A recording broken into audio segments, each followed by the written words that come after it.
organizado en conjunto por la Agencia de Sustentabilidad y Cambio Climático y la Universidad Autónoma de Chile a través de la red de campus sustentable en la que participa desde principios de año. Para introducir, me gustaría señalar algunos números que nos permitan dimensionar la temática de hoy. En Chile se genera 1,15 kilos de basura domiciliaria per cápita al día, más de 32 kilos al mes, una cifra altísima que nos posiciona como el segundo país en Latinoamérica que genera más basura, y a ello se suma que solo el 1,5% de los residuos municipales sólidos es valorizado. Países como Holanda logran reutilizar cerca del 80% de la basura que generan. Se espera que para el 2050 la generación anual de desechos mundiales aumente en un 70%. Frente a este escenario, en 2016 se publicó en el Diario Oficial la Ley de Fomento al Reciclaje, que establece la responsabilidad extendida del productor, más conocida como Ley REP. A través de esta, los productores e importadores de determinados productos, aceites lubricantes, aparatos eléctricos y electrónicos, baterías, pilas, envases y embalajes y neumáticos deben establecer sistemas de gestión de sus residuos para su reutilización. Hoy hablaremos sobre cómo enfrentar esta ley desde acuerdo de la producción limpia, APL, y la situación de las baterías de litio. La modalidad es 2 presentaciones con destacados expertos en el tema y espacio para preguntas y comentarios al final de la charla. Les pido a todos que inscriban sus consultas en el chat, las iremos anotando y las incorporaremos al cierre. Con esto, doy paso a la primera charla a cargo de Sebastián Carballo, Coordinador Nacional de Acuerdos de Producción Limpia en la Agencia de Sustentabilidad y Cambio Climático y profesor de Responsabilidad Social Empresarial y Sustentabilidad en la Universidad Técnico Federico Santa María. Es magíster en Gestión y Políticas Públicas con 13 años de experiencia profesional en los ámbitos público, privado y académico. El micrófono es todo suyo.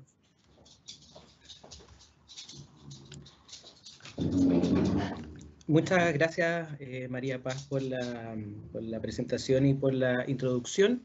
Quisiera partir agradeciendo a la Red de Campus Sustentable y a la Universidad Autónoma por la oportunidad de contarles un poco el trabajo que estamos realizando desde la Agencia de Sustentabilidad en materia de los productos prioritarios y, por supuesto, el desafío que después tendremos para revisar lo que tiene que ver con las baterías de litio. En ese contexto, la tabla de lo que voy a presentar el día de hoy tiene que ver, en primer lugar, presentar qué es la Agencia de Sustentabilidad y Cambio Climático, qué son los acuerdos de producción limpia, esbozar también cuál es el desafío que nos impone la Ley 20.920 o Ley de Responsabilidad Extendida del Productor, como muchos de nosotros la denominamos, explicarles por qué nosotros desde la agencia estamos estableciendo estos acuerdos voluntarios con las empresas que se vinculan con los productos prioritarios de esta ley, algunos ejemplos prácticos de cómo los estamos abordando y los desafíos futuros. Por lo tanto, para comenzar, les comento que la Agencia de Sustentabilidad y Cambio Climático es una agencia que depende de Corfo, somos un comité Corfo, y que tenemos como misión fomentar la producción sustentable en las empresas. Y esa es como la primera fundamentación de por qué nosotros pertenecemos a la Corporación de Fomento. Esta agencia anteriormente se llamaba Consejo Nacional de Producción Limpia y es una organización pionera en la implementación de compromisos voluntarios. Nosotros, desde nuestra institucionalidad, apoyamos la transformación de las empresas con mejoras en eficiencia y competitividad.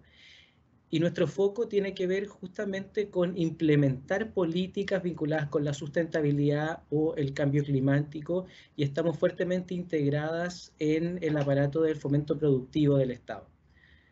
La lógica de esta agencia y por qué se establecen acuerdos voluntarios entre el sector público y el sector privado es que para nosotros es clave que el sector privado sea quienes cumplan los compromisos tanto de mitigación y que se puedan adaptar para así poder cumplir con los compromisos que nuestro país ha asumido de manera internacional, como es el caso del Acuerdo de París. Dicho lo anterior, uno de los principales instrumentos que tiene esta agencia para desarrollar lo que les acabo de mencionar son los acuerdos de producción limpia. Los acuerdos de producción limpia es una política pública que está reconocida por ley, por la ley 20.416, como un mecanismo de apoyo y de estrategia productiva para las empresas.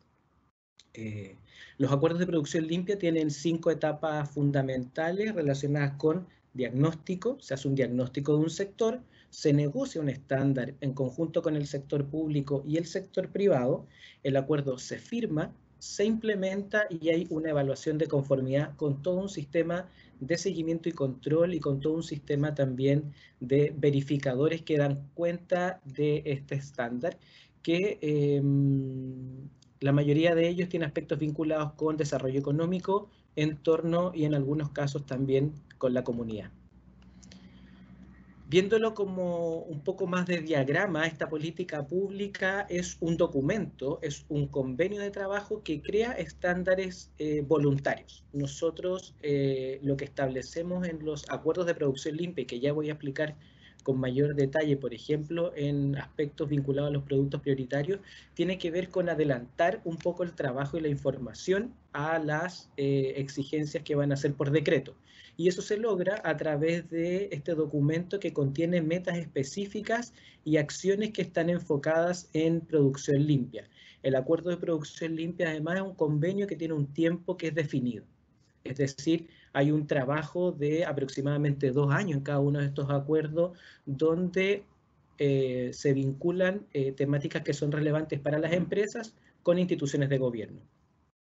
Los acuerdos, y esto es importante mencionarlo, no son de una empresa individual, sino que son en un conjunto de empresas que representan a un sector, y para eso en general trabajamos a través de asociaciones gremiales que aglomeran la demanda de ciertas necesidades y ahí lo vinculamos con instituciones públicas. Y como yo les mencionaba, esto radica en la importancia de el sector privado para alcanzar o para poder implementar de manera correcta políticas vinculadas con la sustentabilidad. Dicho lo anterior, y es como el espíritu que tienen estos acuerdos de producción limpia, hay una confianza y una colaboración entre el Estado y las asociaciones gremiales.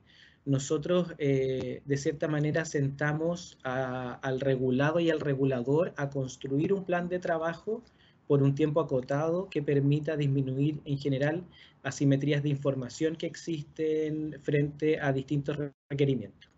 Y como ya les mencioné, el acuerdo fija metas que son concretas para las empresas y también para los servicios públicos. Nosotros a la fecha estamos actualmente con 65 acuerdos de producción limpia que están en desarrollo, tanto en la fase de implementación como en la fase de evaluación de conformidad en distintos sectores. Tenemos acuerdos en la agroindustria, en el sector turismo, en el sector portuario. Tenemos algunos acuerdos que también son de índole más que de un solo sector económico, sino que de un territorio. Y en ese territorio participan distintas empresas que se enfrentan a una misma problemática. Y la lógica de la producción sustentable y del trabajo que hacemos, que es, como ya podrán haber notado, que es asociativo y que además es voluntario, es porque se requiere poder acelerar la incorporación de tecnologías climáticas, baja emisión de carbono y resiliente al cambio climático. Hoy día estamos hablando mucho de economía circular. El Ministerio del Medio Ambiente está trabajando en una hoja de ruta y sabemos que todos estos desafíos, que si bien es cierto, son desafíos públicos, sin el sector privado es difícil poder materializarlo. Y es por eso que estos acuerdos involucran empresa y Estado. Otro aspecto importante que les quiero compartir es que el instrumento acuerdo de producción limpia fue reconocido como la primera acción de mitigación que está registrada y reconocida en el mundo por la ONU. La ONU reconoce al acuerdo como un instrumento de medición y de verificación que reduce emisiones de gases de efecto invernadero. Y esto nosotros lo mencionamos porque nos es muy relevante hoy día también cuando están ocurriendo discusiones relacionadas con la ley de cambio climático o con los compromisos que nosotros adquirimos a nivel país, que el trabajo que hacemos mediante los acuerdos de producción limpia también es reportado como una medida que mitiga gases de efecto invernadero. Entrando en el segundo clic de la presentación, que tiene que ver con la ley de responsabilidad extendida del productor que nos mencionaba María Paz al principio del webinar, la ley 20.920 otorgó nuevas competencias al Ministerio del Medio Ambiente para la gestión de residuos. Esta ley aborda temas bien importantes, que no son solo la de la responsabilidad extendida al productor, sino que también le entrega al Ministerio la facultad de abordar temáticas de ecodiseño, de certificación, rotulación y etiquetado, sistemas de depósito y reembolso, mecanismos de separación en origen y recolección selectiva, mecanismos para manejar ambientalmente los residuos y mecanismos para prevenir la generación de estos. Por eso yo les mencionaba que coloquialmente se conoce como responsabilidad extendida al productor, pero esa es una sola de las temáticas que esta ley, que ha sido muy importante para el país y para movilizar al sector público y privado, entrega al Ministerio del Medio Ambiente. Esta ley, como probablemente muchos de ustedes sepan, es una ley que tiene un mecanismo económico, porque entre comillas, el que contamina paga. Esa es la lógica de la responsabilidad extendida al productor. ¿Qué se establece y qué se está estableciendo a través de decretos? Que quienes importan o producen algunos de los productos prioritarios que mencionó María Paz y que yo voy a volver a repetir, se le pide que exista una meta de recolección y valorización del producto que tú introduciste al país. Es decir, si yo ingresé una X cantidad de toneladas de neumáticos, por ejemplo, tengo que hacerme cargo de un porcentaje de aquella importación respecto de lo que recolecto y valorizo. Y es una ley que es gradual, es decir, las metas son incrementales a lo largo del tiempo, tanto para la recolección como para la valorización. Los productos prioritarios, entonces, que están definidos en la ley son aceites lubricantes, aparatos eléctricos y electrónicos, envases y embalajes, neumáticos, pilas y baterías automotrices. Y esto es muy importante por lo que después nos va a comentar María Luisa. Y para cada uno de estos productos se va a dictar un reglamento que va a regular estas metas de recolección y valorización. Y como les mencioné, la ley es entonces un instrumento económico de gestión de residuos que va a obligar a los productores a organizarse y a financiar la gestión de los residuos derivados de estos productos que colocan en el mercado. Entonces, les conté de qué se trataba la agencia, les conté de los acuerdos de producción limpia y hablamos de manera resumida de la responsabilidad extendida al productor.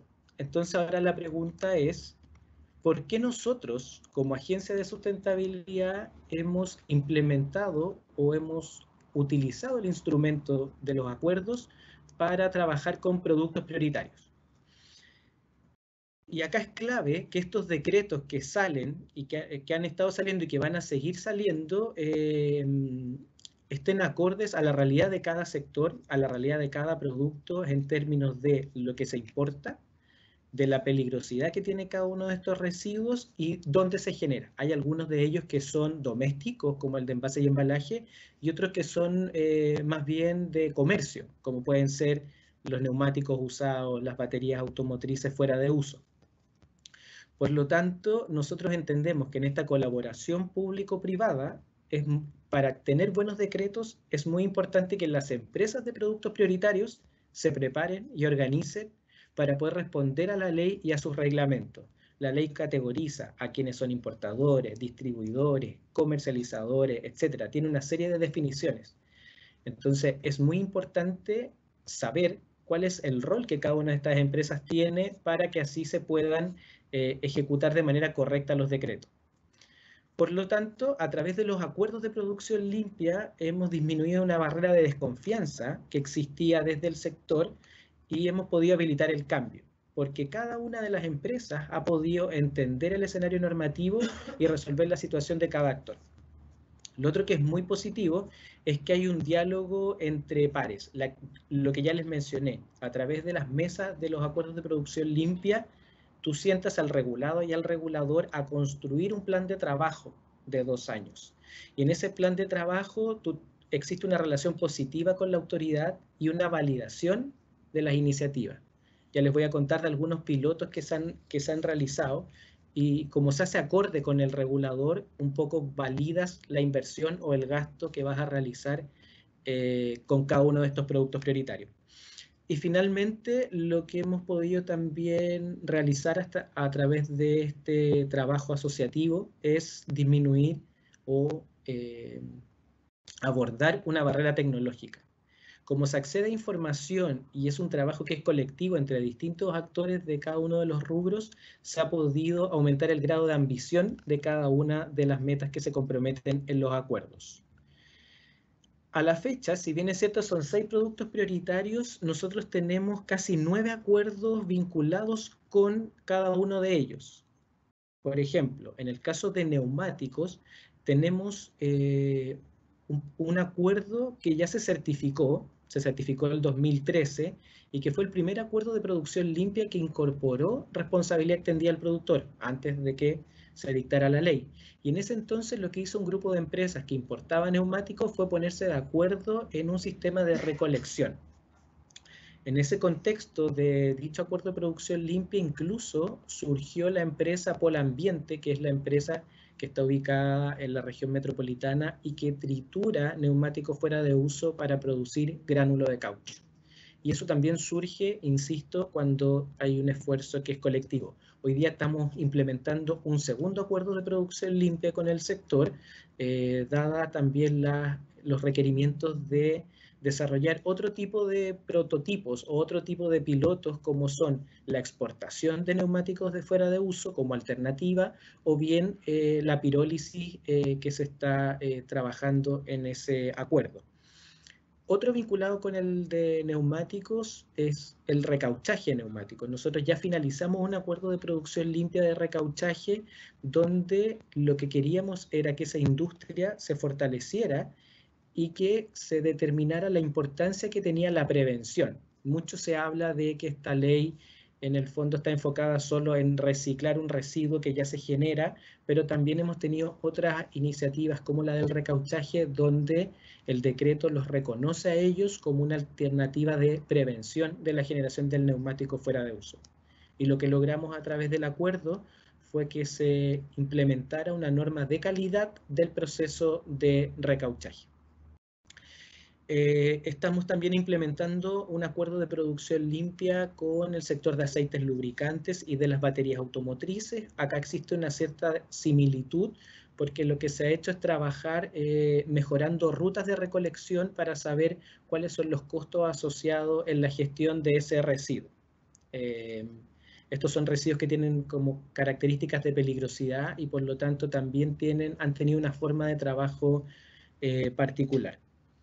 Estamos también implementando junto a la Cámara de Comercio de Santiago un acuerdo de producción limpia con el sector de eléctrico y electrónico, donde se está trabajando en 4 comunas. Bueno, hoy día con la contingencia sanitaria también hay procesos que hemos tenido que ir ajustando, pero el foco de este acuerdo también era implementar ciertos sistemas de recolección en comunas que tienen un formato distinto para hacerse cargo de estos residuos, con mayor o menor participación de recicladores de base, por ejemplo, o exclusivamente municipal. Entonces ahí también hay un trabajo que estamos haciendo con los municipios, con el sector privado y con los recolectores de base. Con el sector de envase y embalaje les voy a contar ya con mayor detalle, y el de ecoetiquetado también se los voy a mostrar a continuación para no repetir. Pero en general, como ustedes pueden ver en esto que les menciono, todo el trabajo que se hace con cada uno de estos productos prioritarios tiene un foco que es colectivo, donde confluyen distintos actores para poder avanzar y tener más y mejor información. En ese contexto, los acuerdos tienen 3 metas tipos. La primera es trabajar en un plan de gestión que permita aumentar la recolección actual y mejorar la trazabilidad que existe. Lo segundo es mejorar la información base del sector como insumo para el futuro decreto. Y lo tercero es promover acciones de capacitación y difusión para los distintos actores del rubro. En ese escenario, para la primera meta, que es el diseño de un plan de gestión, lo que se busca es poder aumentar la recolección y mejorar la trazabilidad del residuo. Y acá es donde caben todos estos pilotos que yo les mencionaba, ya sea de exportación de neumáticos, de recolección de aparatos eléctricos y electrónicos, etcétera, porque se necesita saber también los costos involucrados o las condiciones de peligrosidad que hay que cautelar en cada uno de ellos. Se han implementado lugares de recepción y almacenamiento de punto de comercialización. Las empresas que participan declaran la cantidad, origen y destino de los residuos que se están manejando, y está la vinculación con actores claves, como ya les mencioné. Y para el caso de envases y embalajes, implementamos un piloto de recolección selectiva durante un año en 300 casas, a fin de conocer cuánto se recolectaba, cuáles eran las condiciones del residuo que se entregaba, entre otros. Acá siempre la idea es poder generar información clave para, o como insumo para los futuros decretos que se están trabajando desde el Ministerio del Medio Ambiente. La segunda meta, que es mejorar la información base del sector, es clave.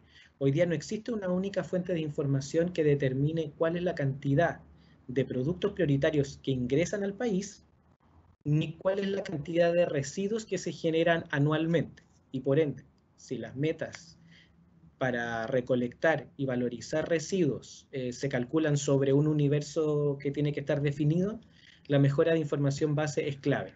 Por eso acá nosotros contamos con el apoyo de aduanas, que nos entrega información sobre código arancelario, con el Ministerio de Salud, por ejemplo, en los sistemas también de declaración de residuos peligrosos. Las empresas informan la cantidad de productos comercializados, y los gestores que participan, que son quienes hacen cualquier actividad vinculada, llamémoslo, con la valorización o el reciclaje, también informan. Entonces conglomeramos distintas fuentes de información para poder acercarnos a valores que estén mayormente validados por cada uno de los participantes. Y finalmente, la tercera meta es de capacitación y difusión. Transversalmente, nuestros acuerdos de producción limpia ponen en valor la creación de capacidades tanto de las empresas que participan como de las distintas partes interesadas. Y es por eso que nos interesa que las empresas conozcan cuáles son sus deberes y responsabilidades, y también cuando nos ha tocado la oportunidad de trabajar con los recolectores de base, ha sido importante que podamos también nosotros entender el mecanismo que ellos tienen de trabajo para acoplar cada una de estas iniciativas. El ejemplo que yo les comentaba de la Municipalidad de Providencia, donde hicimos el piloto de envase y embalaje, fue un trabajo que hicimos por aproximadamente un año en 300 casas, donde lo que nosotros buscábamos era obtener información sobre lo que se retiraba, cuánto de eso podía ser recuperado y cuánto de eso finalmente tenía un destino de valorización. Las cifras fueron bien alentadoras. Nosotros aproximadamente un 95% de lo que se recuperó pudo ser reciclado. Pero además hay mucha información que se recolectó en este piloto que tenía que ver que al principio los vecinos y las vecinas no entregaban sus residuos de la misma manera al mes 1 que al mes 12. Entonces también hubo todo un proceso de aprendizaje de el cómo reciclar y el paso a paso que se tiene que realizar. Y en ese contexto, esta información fue entregada al Ministerio del Medio Ambiente con el gremio que trabajó con nosotros, y sirvió también de insumo para la elaboración del decreto de envase y embalaje. Y otro tema que es más actual, de hecho, la semana pasada se lanzó la página elijoreciclar.cl. Y elijoreciclar.cl es un tema que también se trabajó en el contexto de un acuerdo de producción limpia, el acuerdo de producción limpia de ecoetiquetado, que lo que busca es poder, y lo que busca digo porque está aún en implementación, es poder entregar un sello a los envases que son reciclables. Pero además, y que no se ve en la imagen que está ahí, este sello no va a ir solo, sino que va a ir con una etiqueta de qué hacer con cada uno de los productos. Por ejemplo, yo tomo una botella PET, está la tapa, está la etiqueta y está el envase. Y van a salir las instrucciones de qué hacer con cada uno de ellos, o si no son reciclables también lo va a indicar. Y esta creación de un estándar es muy importante para mí poder transmitírselas de por qué se trabaja a través de un acuerdo. El Ministerio del Medio Ambiente decidió hacerlo a través de un acuerdo porque le era importante trabajar de manera colaborativa con las empresas para entender desde el tamaño que tiene que tener el sello, desde los valorizadores que participan en cada uno de ellos. Entonces, es la importancia de recabar información porque esto, terminado el acuerdo de producción limpia, se va a transformar en un decreto y ya va a ser obligatorio el tema del ecoetiquetado. Entonces, la idea es poder ir determinando hoy día cualquier brecha para poder después lanzar ya un decreto que no tenga inconvenientes. Y esa es la lógica del trabajo colaborativo que estamos haciendo a través de los acuerdos con la Ley de Responsabilidad Extendida del Productor. Para ir finalizando, comentarles que nuestro desafío a través de la colaboración público-privada es poder crear capacidades y mayor asistencia técnica. Y por eso me gusta mucho la presentación que vamos a ver a continuación, porque habla de otro producto que hoy día no está necesariamente abordado en la Ley de Responsabilidad Extendida del Productor, pero que crea necesidades que permiten poder avanzar de esta forma asociativa entre el sector privado en conjunto con el sector público, porque eso permite crear capacidades y más asistencia técnica, como ya les comenté, facilitando la toma de decisiones, minimizando ciertos riesgos tecnológicos, levantar cadenas de valor y modelo de negocio, movilizar a los sectores productivos, movilizar las inversiones privadas en tecnologías limpias y lo importante que es que trabajemos de manera colectiva para apoyar las políticas del país. Y con eso termina mi presentación, María Paz. Muchas gracias. Muchas gracias, Sebastián. Muy interesante. A continuación presenta María Luisa Valenzuela. Ella es directora del Instituto de Ciencias Químicas Aplicadas de la Facultad de Ingeniería de la Universidad Autónoma de Chile.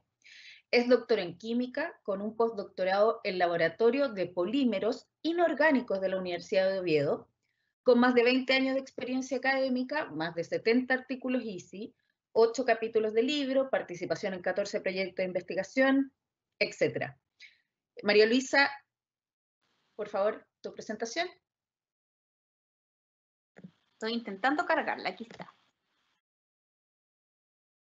Ahí se ve, si me dices ok, ¿está todo bien? Bien. Sí, se ve.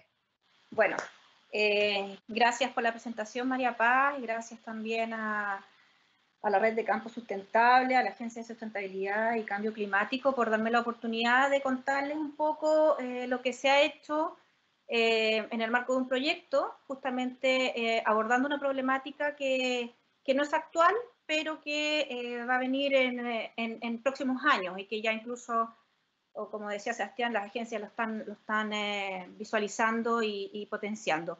El título, obviamente, de mi charla es Reciclaje de baterías de litio, una realidad para la sustentabilidad de Chile, sobre todo porque, no se mueve, ahí sí, sobre todo porque las baterías de litio son muy importantes económicamente para Chile, debido a que Chile posee cerca del 52% de las reservas mundiales de litio, junto con Bolivia y Argentina, formando el triángulo del litio. ¿Qué ventaja tiene Chile? Es que el litio que se procesa es obviamente de mayor pureza y donde los salares tienen una mayor concentración de este mineral. Sin embargo, dentro de la extracción solo se está aprovechando entre el 30 y el 40% de lo que se extrae. O sea, hay un porcentaje mayoritario que va quedando en los residuos y que obviamente no se valoriza. Consecuencia de esto, obviamente hay una gran cantidad de consumo hídrico que en el sector donde se ubica el Salar de Atacama es de manera muy importante. Se pierde mucha agua, siendo que el agua también es un valor muy preciado por la zona. Y el impacto medioambiental que eso genera en la zona también afecta a las comunidades y obviamente a la biodiversidad de la zona. Entonces, al haber mayor extracción de litio, porque va a haber una demanda cada vez mayor por el litio, debido a que, obviamente, todos sabemos que estamos a nivel mundial pasando de un proceso de combustibles fósiles a combustibles alternativos, y eso implica obviamente una alta producción de baterías de litio. Se proyecta para el 2022 una necesidad de 550.000 toneladas de litio para justamente hacer estas nuevas baterías. Y como se fijan en el gráfico, la demanda por las baterías en su mayoría son el 50% portables, dispositivos secundarios, implica celulares, laptops, ¿cierto? Hay el segundo gran pedazo de torta que se lo lleva las baterías son justamente los vehículos híbridos, ¿cierto? Que se están ahora comercializando mucho y están llegando con fuerza también a nuestro país, justamente por el cambio del automovilismo o del parque automotriz de Chile. Y esto hace que Chile obviamente se enfrente a una tarea de ejercer un uso responsable de esta materia prima y buscar propuestas para no afectar tanto el ecosistema, ¿ya? Porque obviamente eso, todos sabemos que nuestras materias primas son agotables, en algún momento se nos van a acabar o se va a disminuir la producción por lo mismo. La importancia, obviamente, que tiene que tengamos que pensar en el reciclaje de baterías de litio, obviamente, lo prioritario es el tema ambiental y el tema de la escasez en algún momento de nuestra materia prima. Pero también, y como comentaba Sebastián, es importante debido a que se viene la aplicación de la ley RED para este tipo de residuos, que viene muy de la mano con los residuos electrónicos, porque son algo que se descarta de cuando uno desecha residuos electrónicos, ya sean, bueno, los laptops, los celulares, las cámaras fotográficas, qué sé yo, va a venir prontamente el tema de los recambios de las bicicletas electrónicas, motocicletas, y obviamente la electromovilidad, el tema, ya están llegando los buses eléctricos que tienen una enorme cantidad por volumen, es muy grande la batería de litio que ellos conllevan, entonces obviamente eso en algún momento vamos a tener que hacernos cargo para poder reciclarlos incluso y reutilizarlos, ¿ya? Entonces la importancia también que vimos nosotros en su momento es que si uno observa la concentración de litio en las fuentes naturales que están, en las salmueras la concentración de litio es alrededor de ser 17% en función de la superficie, ¿ya? Que se extrae. Otra forma de extraer litio es dentro de un mineral que se llama spodumeno, pero este tipo de minerales se da solo en algunos países y eso es en Australia. Aquí no tenemos ese tipo de mineral para extracción y es muy parecido a la extracción de cobre. Hay que romper roca, lixiviar, etc. Pero si nos fijamos en la concentración que tiene el litio en las baterías, está cerca de un 6%. O sea, está mucho más concentrado el litio en una pequeña superficie de terreno, por así decirlo. Entonces, claro, nos preguntamos, ¿cómo no va a ser también importante extraer esta cantidad de litio dentro de algo que obviamente es mucho más pequeño, por así decirlo, que en las mismas salmueras? Si la salmuera tiene solo un 0,17% en litio y aquí hay un 6% de litio, es una cantidad enorme de litio por superficie. Entonces, en su momento, nosotros hace un par de años ya, porque lo postulamos obviamente con financiamiento estatal, postulamos a un proyecto de gobierno regional metropolitano, donde titulamos obviamente el proyecto Valorización de Desechos Electrónicos, porque estas baterías vienen en aparatos electrónicos para la competitividad industrial del reciclaje electrónicos de la región metropolitana. Y esto con el fin de ser una alternativa para nuevas pymes, nuevas empresas que quieran abordar este tipo de problemática, reciclar las baterías y ver si se pueden reutilizar. Esa era la función.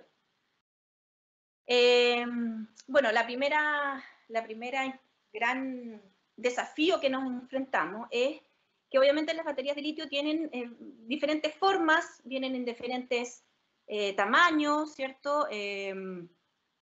Y obviamente teníamos que unificar nuestra forma de procesar estas baterías de litio. En su mayoría, empezamos a procesar baterías del 2010 y en su mayoría eran de celulares, tablet y laptop, ¿no? Que son las que más o menos se consumen más comúnmente y se desechan más rápidamente, obviamente. Dentro de esta clasificación encontramos dos grandes familias. Estas dos grandes familias son nosotros les llamamos coloquialmente baterías LCO, que vienen directamente entre los celulares y las tablets, son esas, y tienen esta composición que les comento aquí. 36% más o menos es del total del mercado son de este tipo de baterías, y las de NCM son un poco más complejas, tienen otros elementos, tienen un 29% en el mercado, ahora va a aumentar porque son las que en general vienen en los autos eléctricos, se encuentran mayoritariamente en los laptops, en los portátiles, ¿ya? Y esos dos tipos de baterías nosotros procesamos y desde el 2010 se encuentran más o menos estas dos grandes familias de baterías de litio. ¿Cómo es una batería por dentro? Es una cosa muy esquemática y más o menos la composición que podemos encontrar en ellas. Tenemos varios elementos, obviamente tenemos litio, que es en un porcentaje importante, pero mayoritariamente dentro de todo está el cobalto. Y el cobalto es un elemento también que es muy preciado y que con el tiempo ha intentado bajarse la cantidad y la proporción de cobalto porque es un elemento tóxico y obviamente escaso. Regularmente el cobalto en este minuto se saca del Congo con mucho trabajo infantil, entonces hay toda una connotación también social detrás de la extracción de cobalto. Bueno, y tiene níquel, manganeso, ¿cierto? Grafito, aluminio, entonces tiene, bueno, varia composición dentro de lo que es una batería. Una batería es algo que transfiere energía. Entonces, de un lado hacia otro, dentro del cátodo al ánodo, hay una carga, es lo que pasa cuando uno enchufa la batería a la parte eléctrica, uno carga la batería y a medida que la usa, la descarga. Y esos son varios ciclos, y obviamente las baterías tienen un tope y tienen una cantidad de ciclos de carga dependiendo obviamente de la eficiencia de la batería. Regularmente, las baterías se desechan, o el celular o el laptop, y eso se hizo con un estudio también, porque regularmente la gente lo que quiere es cambiar el modelo, porque llegó un modelo nuevo, un modelo mejor, porque el que yo tengo ya pasó de moda, entonces quiero tener la última versión. Entonces el desecho de las baterías en sí, que están dentro de estos dispositivos, son por una cosa, se desecha el aparato completo. No hay nadie que separe la batería, y menos ahora porque obviamente las baterías vienen ya integradas en los celulares, por ejemplo, ya no se puede abrir el celular y desmontar la batería. En muchos modelos ya viene todo cerrado por medidas de seguridad. Y es porque ha pasado que obviamente ocurre un cortocircuito dentro de las baterías y eso genera inflamaciones, explosiones, y eso no es bueno para obviamente la producción y la gente, y es riesgoso para la gente. Obviamente pasan menos, pero suele ocurrir. Y nosotros propusimos, ¿cierto? Obviamente una parte con la expertise de la química que nosotros sabemos, una posibilidad de reciclar estas baterías, recuperar toda la materia prima, porque no solo el litio es el importante, también es todo lo que lleva dentro de la batería, y todo es útil. Entonces, pasamos por varias etapas, ya se los voy a mostrar un poquito en detalle, sin obviamente dar la lata de la parte química, pero lo importante es que obviamente uno recepciona y clasifica las baterías desechadas, y aquí es muy importante porque cuesta desde fuera, y aquí Sebastián quizás es un rol y una tarea que le voy a proponer más adelante, cuesta clasificar las baterías desde fuera.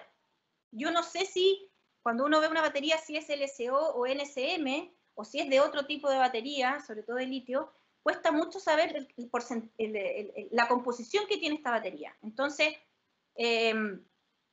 Uno a veces lo sabe un poco por los modelos en los que viene integrado en el dispositivo electrónico, cómo puede venir o qué tipo de clasificación tiene esta batería. Entonces, aquí hay un punto importante, es cómo clasificar bien las baterías que te pueden llegar para poder procesarlas, ¿ya? Entonces, aquí también se podría aplicar quizá un tema de etiquetado justamente para que previamente uno sepa ya a qué batería se enfrenta, si es LCO, NCM o incluso otras nuevas, porque van dentro del avance tecnológico y que se ha sabido de las baterías, vienen recambios, obviamente, de baterías nuevas, baterías donde tienen menos concentración de cobalto por lo mismo, entonces, o incluso están viendo alternativas de otro tipo de baterías de sodio, de sulfuro, etc. Entonces hay una gama que se va a venir con el tiempo y vamos a tener muchos más tipos de baterías para saber procesarlas. Una vez que nosotros, obviamente, clasificamos las baterías, nosotros intentamos trabajarlas separadamente justamente para no contaminar más el sistema. Hay una descarga y un desarme. Luego hay obviamente, la lixiviación de la parte del aluminio, donde está, ¿cómo se llama? El cátodo.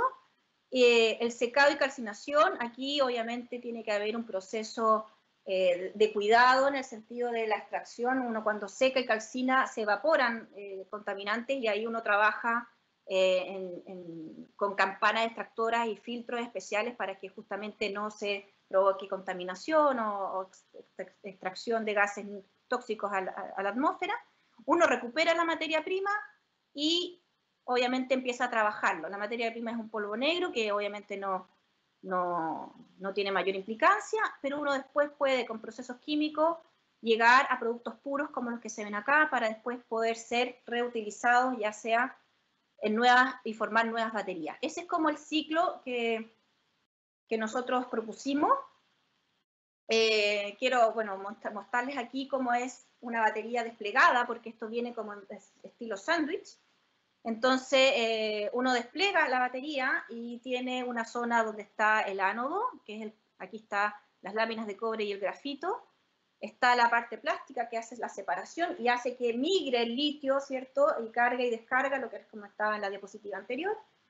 Y posteriormente está el aluminio junto con el material de cátodo, donde está el material que justamente hace que haya movilidad y el componente, y aquí está el litio, el cobalto, el níquel, todo lo que es la parte más química del asunto. Entonces uno al desplegar esto empieza a separar los componentes.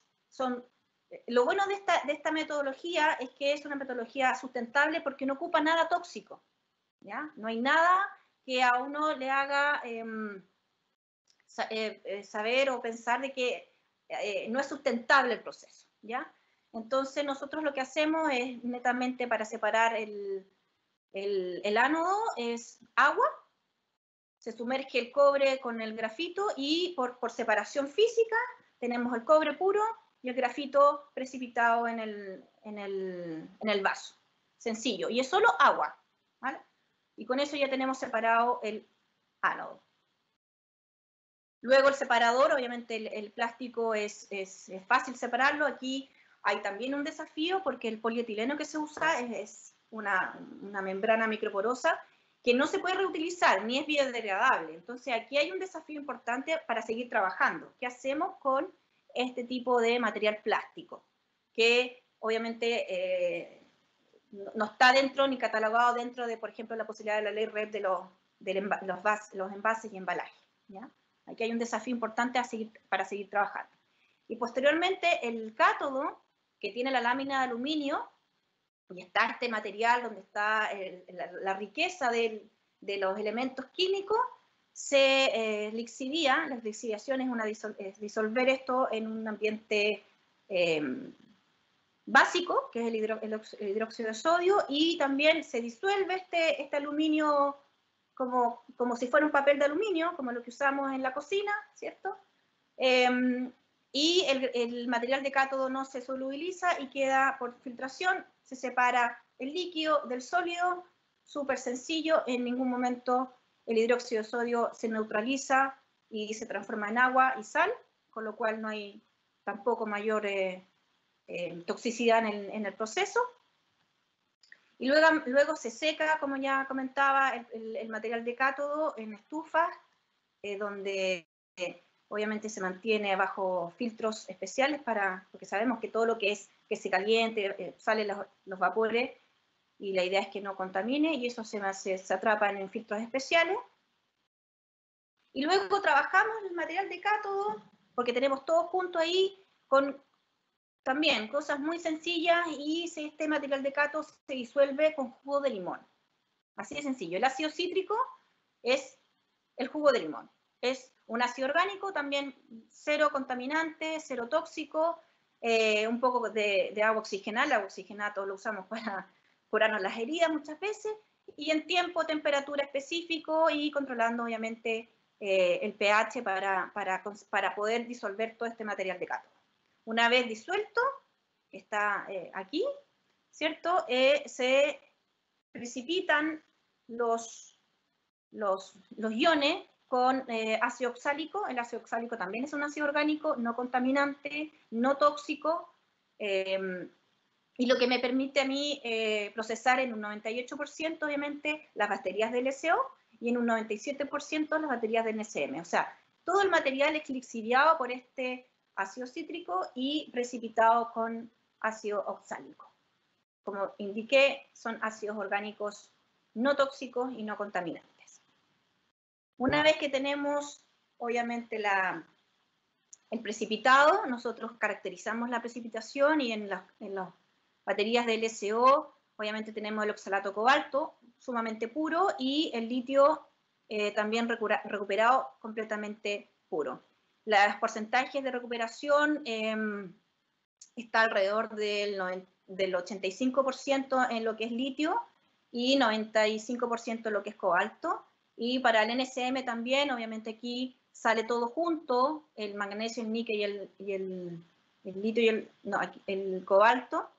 Algo de litio queda un poquito acá, y obviamente también se recupera el litio completamente como oxalato de litio. Entonces, como vemos, de algo negro que vimos en su momento, podemos tener separado perfectamente las materias primas con las que se hacen las baterías. Entonces, nuevamente podemos incorporar estos elementos, ¿cierto? Volver a procesarlos y volver a poder hacer nuevas baterías de litio. Las enriquecemos, las volvemos obviamente a poner lo que quizás les falta, volver a montar el sistema de batería, y podemos hacer baterías estacionarias, o sea, estas baterías que se quedan como acumuladores de energía, ya sea para un panel solar, para una energía eólica, que pueda almacenar esa energía que queda residual de ese tipo de energías renovables, y se puedan guardar nuevamente para un futuro próximo. Así, obviamente nosotros concluimos el trabajo. Esquemáticamente se puede mostrar que pasamos por todas estas etapas, ¿cierto? De desarme y descarga, la lixiviación del aluminio, la calcinación, el material de cátodo, la recuperación con los oxalatos, y obviamente volver a poder hacer una nueva batería y volver al ciclo, ¿cierto?, productivo de por qué no hacer baterías estacionarias. Trabajamos, para los que quieran abordar mejor y obviamente tengan ganas de saber mejor del reciclaje, todo este trabajo se aborda en un libro didáctico, de donde lo pueden bajar obviamente de la página web de ciencias.uautonoma.cl, divulgación científica. Ahí hay un montón de libros que les pueden interesar, y obviamente dentro de ellos está el libro de reciclaje de baterías de litio. 2 segundos. Y como conclusión, quiero abordar el hecho de que tenemos que dejar atrás la carga histórica que nos ha caracterizado como productores de materias primas. Nos pasó con el salitre, nos está pasando un poco con el cobre, no podemos dejar que nos pase con el litio, ¿ya? Y dar el salto hacia el desarrollo. Tenemos que creernos que podemos hacer nosotros darle valor agregado a nuestras materias primas. Entonces tenemos que transformar nuestras materias primas. ¿Por qué no pensar que podemos en Chile hacer baterías de litio? Yo creo que eso es un cambio de mentalidad, de decir, no, está bien, podemos extraerlas y mandarlas afuera, pero ¿cómo vamos a comprar ese mismo litio más caro en un portátil, en un auto eléctrico? Si podemos hacer nosotros mismos las baterías y poder quizás nosotros venderle las baterías a los que fabrican los autos, los celulares, los laptops, etc. Obviamente los desafíos son complejos, pero no son imposibles porque hay que cambiar de pensamiento. Y espero, de verdad, de todo corazón, que a raíz de lo que está ocurriendo ahora a nivel mundial, nosotros demos ese salto. Porque no puede ser que hasta los insumos médicos dependamos de la exportación o de la importación de otros países. No puede ser que dependamos de ellos. Los insumos médicos que son tan importantes, sobre todo ahora en la actualidad. Bueno, agradecer a todos los que estuvieron dentro de este proyecto. Fue un proyecto de un año súper intenso, muy bonito, que fue junto con la Universidad Católica, el doctor René Rojas, en los que seguimos tratando de trabajar esto, porque el desafío que nos viene ahora, junto al equipo de investigadores también, porque están también súper comprometidos con la causa, es llevar esto un poco a lo que es la siguiente etapa, porque esto queda a nivel de laboratorio. Pero lo importante es que lo llevemos un poco a poder proyectarlo en una planta piloto, a poder decir, esto se puede hacer, lo pueden hacer pymes, quizás no todo el proceso, pero quizás etapas del proceso, varias pymes, hacer consorcio y hacer esto una realidad para el país, que no es, y como ya les digo, no es tóxico, es sustentable, todo lo que significa energía puede venir por, obviamente, paneles solares. O sea, podemos hacer esto todavía más sustentable, reutilizar el agua que se usa en el proceso, etc. Y nada, pues agradecerles por la atención y obviamente disponible a las preguntas y obviamente a tratar de, con Sebastián, tratar de apoyarnos. Yo sé que él hace un rol importante dentro de su agencia y tratar de que este tema, que no es prioridad en este minuto, sea de a poco algo abordado y no nos quede a último minuto el qué hacemos con las baterías. Eso, gracias. Muchas gracias. Muy interesante las dos presentaciones, un tema fundamental hoy. Pasemos a las preguntas. Tengo ahí un par de preguntas del público. Parto con Wilson, que le pregunta a Sebastián. El 2016 se acordó un currículum nacional para las IES, para impulsar la sustentabilidad. ¿En qué quedó eso? Muchas gracias, Wilson, por tu pregunta. Bueno, la red de campus sustentable surge un poco bajo el alero de un acuerdo de producción limpia de campus sustentables que se firmó, que hubo una participación de universidades a lo largo de todo el territorio nacional y que una de las acciones de ese acuerdo era justamente incorporar en los currículum de distintas carreras aspectos vinculados de la sustentabilidad. Y eso entiendo que la red de campus sustentable lo realizó, lo impulsó y lo sigue implementando hoy día a través de diversas acciones en cada uno de los campus. Rodrigo pregunta, ¿qué acciones existen en el sur de Chile, Temuco al sur? A ver, nosotros tenemos acuerdos de producción limpia a lo largo de todo el territorio nacional. En el sur de nuestro país tenemos acuerdos vinculados con la industria salmonera, la industria de mitílidos, también con leña a través de calefacción sustentable. Tenemos un programa en Coyhaique vinculado también con el recambio de calefactores, es decir, en materia de acuerdos tenemos varios como los que te comenté. Ahora, en particular de los que están relacionados con la ley de responsabilidad extendida del productor, por ejemplo, en el de baterías automotrices fuera de uso se implementaron lugares de recepción y acopio de baterías usadas a lo largo de todo el territorio nacional. Esa información está disponible en la página ecobatería.cl y ahí tú puedes pinchar por cada una de las regiones del país donde están los puntos de recepción de baterías automotrices en todo el territorio nacional. En el caso de neumáticos, por ejemplo, la planta de pirólisis que les mencioné está ubicada en el sur de Chile también. Está la iniciativa allá que está fuera de la región metropolitana. Y por supuesto el decoetiquetado va a tener un impacto en todo el territorio nacional de envases y embalajes porque, bueno, ese proyecto pensaba lanzarse en marzo. Bueno, por razones obvias se ha dilatado como el lanzamiento porque la lógica es que induzca la decisión de compra del consumidor elegir un envase que tiene mayor índice de reciclabilidad. Pero bueno, con todo lo que está ocurriendo, por supuesto, se ha ido aplazando ese lanzamiento, pero eso, o sea, tenemos varios acuerdos y también en materia de responsabilidad ambiental productora hay iniciativas en el sur de Chile. ¿Existe actualmente alguna alianza entre la academia y privados o gobierno para, como decía la doctora, comenzar a alejarse de la mentalidad extractora y avanzar a ser productores de nuestras propias baterías? María Luisa, quizás tú puedes responder esa pregunta, que era lo que mencionabas tú. Sí, yo sé que, a ver, de lo que yo he leído y he interiorizado, yo sé que hubo acuerdos de traer una empresa para que hiciera las baterías acá en el norte. Me pareció que Corfo estuvo en medio de esa conversación con los coreanos. Era una empresa coreana, pero no llegó a buen puerto, entonces quedó todo en stand-by. Esto fue el año pasado.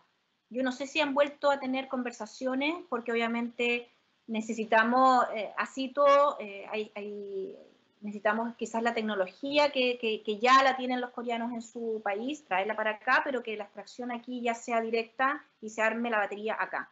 Yo esperaría que obviamente que a raíz de todo lo que se ha acontecido en este minuto, Corfo ya esté mirando y volviendo a tener conversaciones para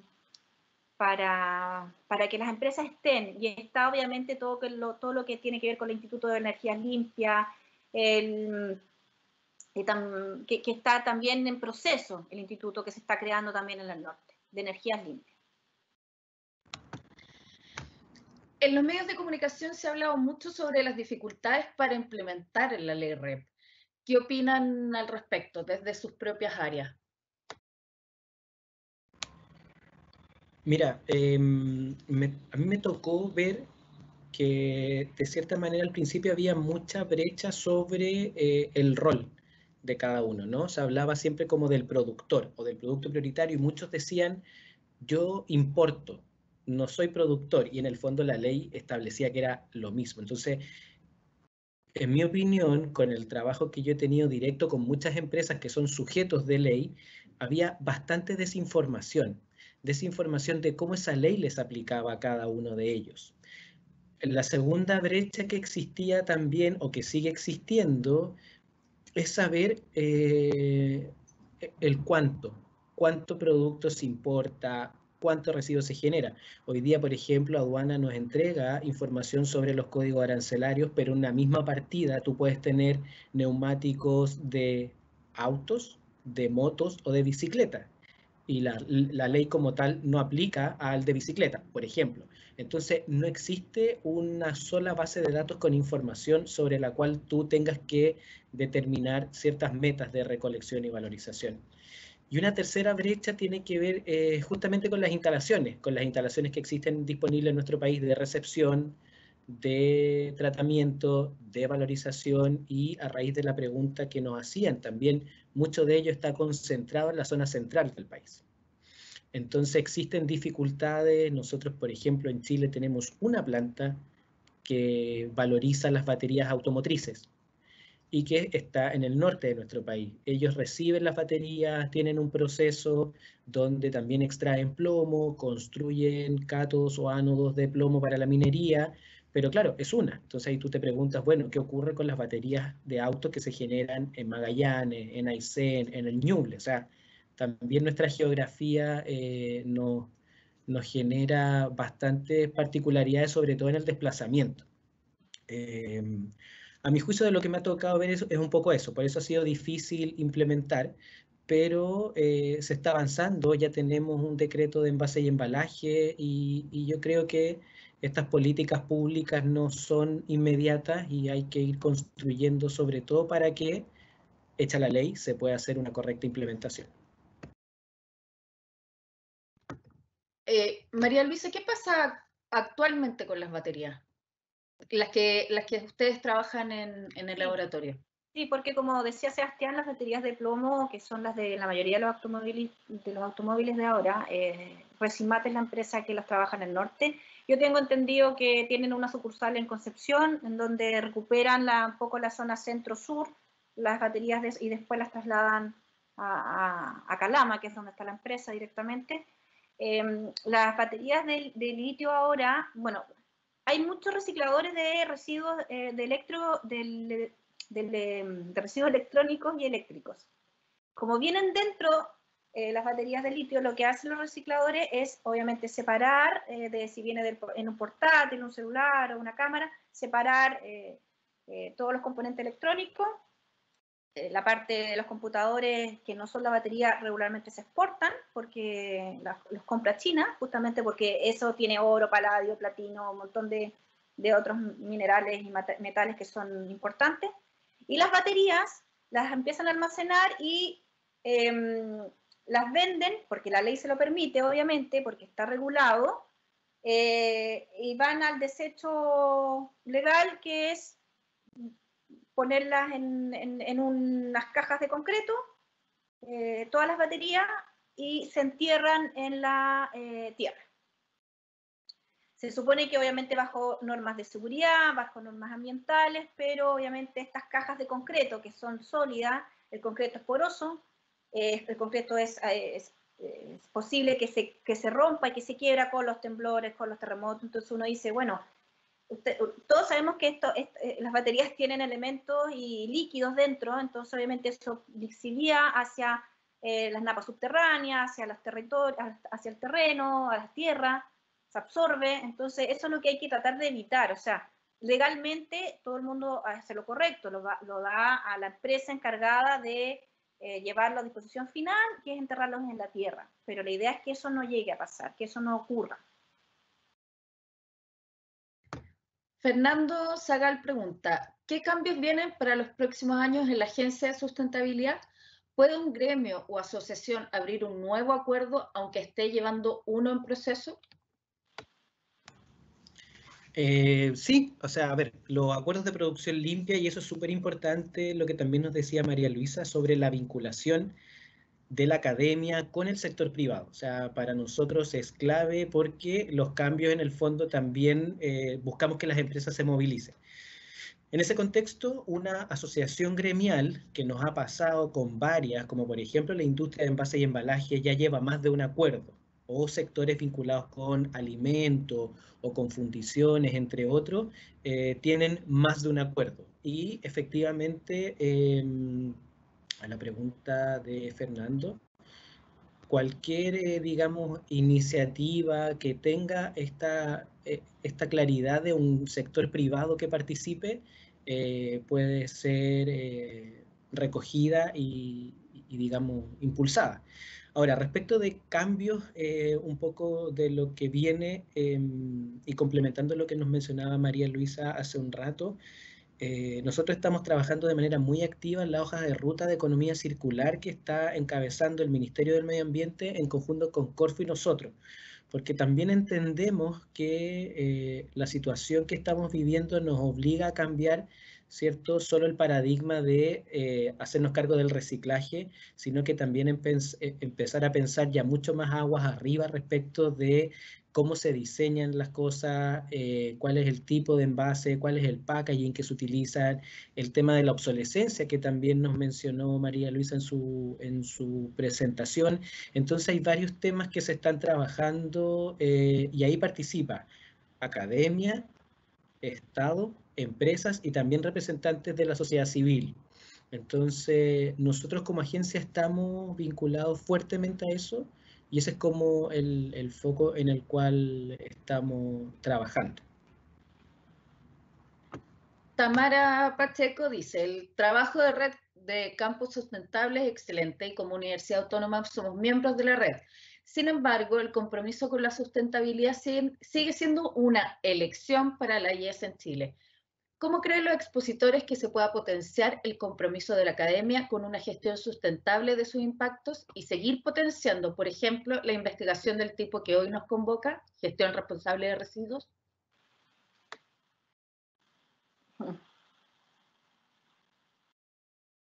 Cualquiera, no sé. Para ambos, dice. Para ambos, ya. Bueno, yo creo que sobre todo hay que tener voluntades. Pues, ¿sí? Esto todo es una... lo mismo ocurre con los acuerdos, hay que tener voluntad para firmarlos, voluntad para realizarlos. Entonces, yo creo que eso es lo primordial. Y si ya nosotros estamos cambiando nuestra concepción, bueno, obviamente las universidades tienen mucho que decir porque ahí es donde se entregan competencia a los profesionales y sobre todo la Universidad Autónoma tiene muy marcado todo lo que es el sello social, el sello sustentable, los nuevos ingenieros están con la economía circular en el ADN de los currículum.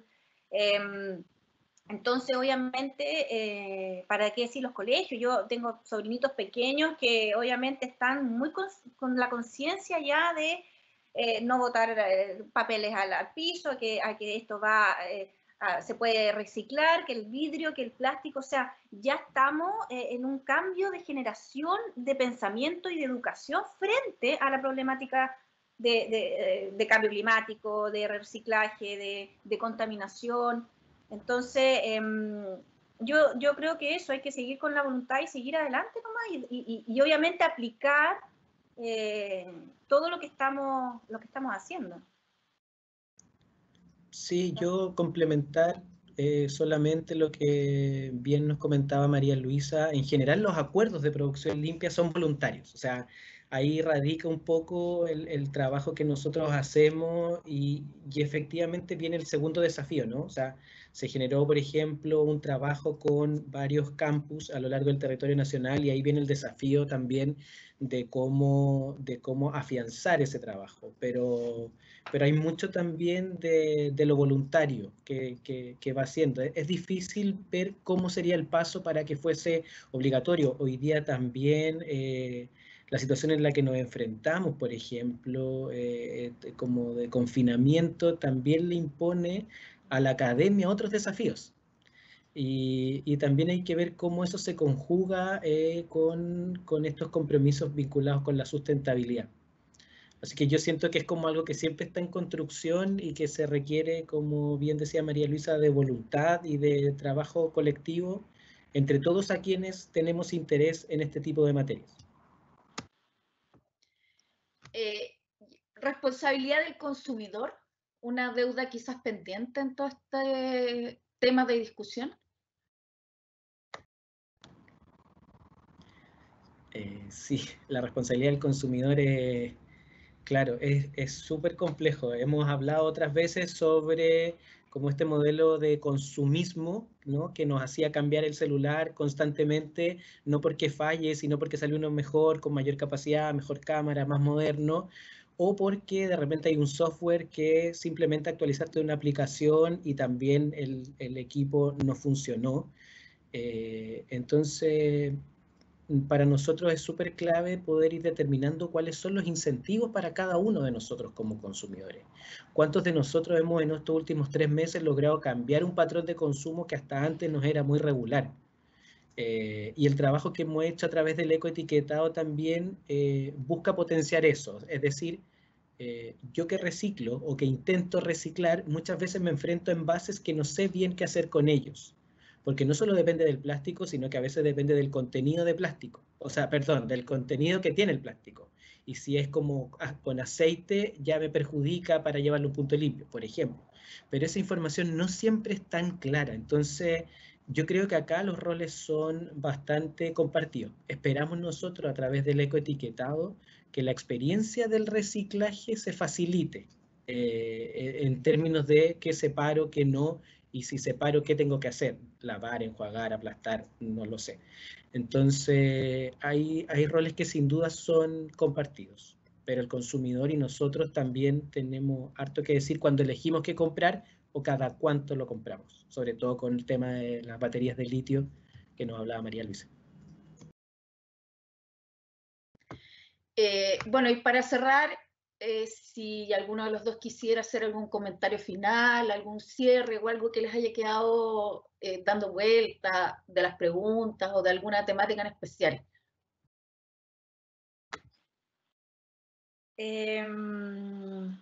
Bueno, nada, yo creo que estas instancias, obviamente, de poder exponer lo que hacemos desde la academia, lo que se hace desde agencias gubernamentales, privadas o lo que sea, y que podamos unirnos y saber lo que hacemos cada uno, porque obviamente eso también es importante, conocer el que hace el otro. Y estas instancias potencian a que las alianzas y las voluntades se generen. Así que, bueno, yo no solo agradecer la oportunidad que me dan para poder contar lo que estamos haciendo. Obviamente esto es un puntapié inicial, es algo que tenemos que seguir trabajando, seguir escalándolo, cosa de que sea una realidad de verdad para empresas, para pymes, para emprendedores, y que obviamente tengamos, y el rol de la universidad es lo más importante, es seguir educando en función de la sustentabilidad y la problemática ambiental. Así que nada, agradecer nomás la oportunidad y será hasta una próxima. Por mi parte también, agradecer a la Red de Campus Sustentable, a la Universidad Autónoma también por el trabajo que están realizando. Tuve la oportunidad el año pasado también de asistir a una jornada que se hizo de gránulo de caucho, donde ya se estaba como estimulando bastante qué se hace con un residuo, porque no es solo el reciclaje, sino que también es el mercado que tiene ese producto reciclado. Así que junto con agradecer esta invitación y también a quienes nos pudieron hacer preguntas, es la invitación a seguir trabajando de manera asociativa. Es fundamental la vinculación entre Estado, academia y sector privado. Desde mi experiencia de trabajo en la agencia, sé que los cambios son graduales, pero que también se requieren voluntades desde todos lados. Y están pasando cosas buenas. La ley de responsabilidad extendida del productor es un incentivo también a ir avanzando sobre ciertos productos prioritarios, que no es un listado cerrado. El ministerio también tiene que seguir incorporando productos una vez que ya vaya trabajando con estos 6 primeros. Invitarlos también a que conozcan en qué va el trabajo de la hoja de ruta en economía circular.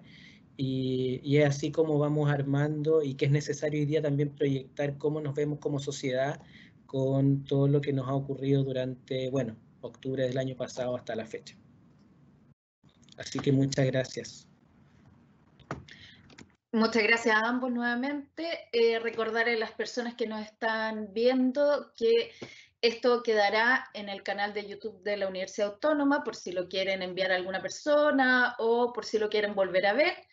Y que respondan la encuesta, por favor, que está en la parte de las preguntas. Ahí está el link. Muchas gracias. Hasta una próxima vez.